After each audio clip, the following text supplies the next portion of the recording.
Shri Bharti school 24तम वार्षिक उत्सव एवं पुरस्कार वितरण।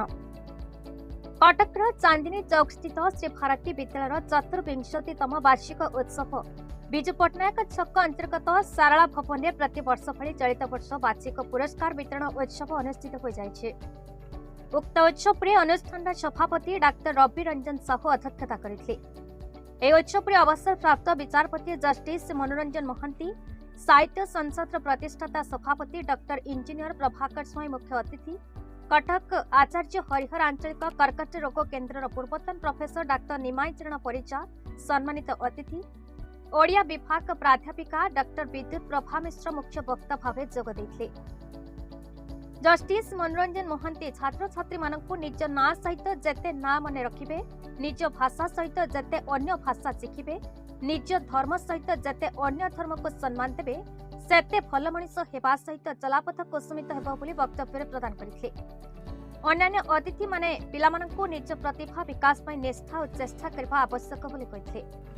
एही अवसर रे कार्यक्रम को परिचालना करथिले सुश्री जयंती सिंह एवं विद्यालयर अन्य शिक्षक शिक्षयित्री सहयोग करी कार्यक्रम को व्यापक भाव में सफल करथिले।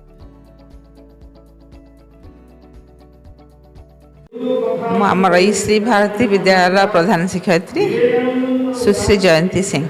आपण मैंने जानते पाठ तो खाली गोटे जिनस ना दुनिया पाठ सांगे अंगांगी भाव जड़ित हो साठ साठ नथिले पाठ हो पारे आठटा गोटे दिन कथा नुहे गोटे वर्ष तमाम हुए पिलामानकर गोटे अंतर्निहित गुणावली अच्छी से गुण गुड़ाक विकसित करने उपयुक्त सुजोग दरकार।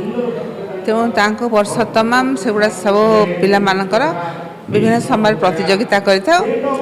से प्रतियोगिता जो पिलामानकर करिथाउ सेमानकर जो कृति प्रतियोगी मानक पुरस्कृत कर गोटे विधि विधान अच्छे आम ही पढ़ला बेले आज्ञा थिला जे से माने केमती प्राइज पाइबे उत्साहित होती। तेणु से उत्साहित करने आज कार्यक्रम प्रति वर्ष पिला मानकर वार्षिक पुरस्कार वितरण उत्सव हुए आउ से मानक आमे पुरस्कार वितरण करके उत्साहित कर वर्ष तमाम तांकर हेइथिला पिला मानकर राइम्स झोटी पिला मानकर वक्तृता कविता आवृत्ति संगीत नृत्य तांकर साइंस प्रकल्प फैंसी ड्रेस एमती अनेक नवतीटा टिके लोप पाई जाउछि धीरे धीरे। कटक दामोदर बेउरांक रिपोर्ट भारत न्यूज।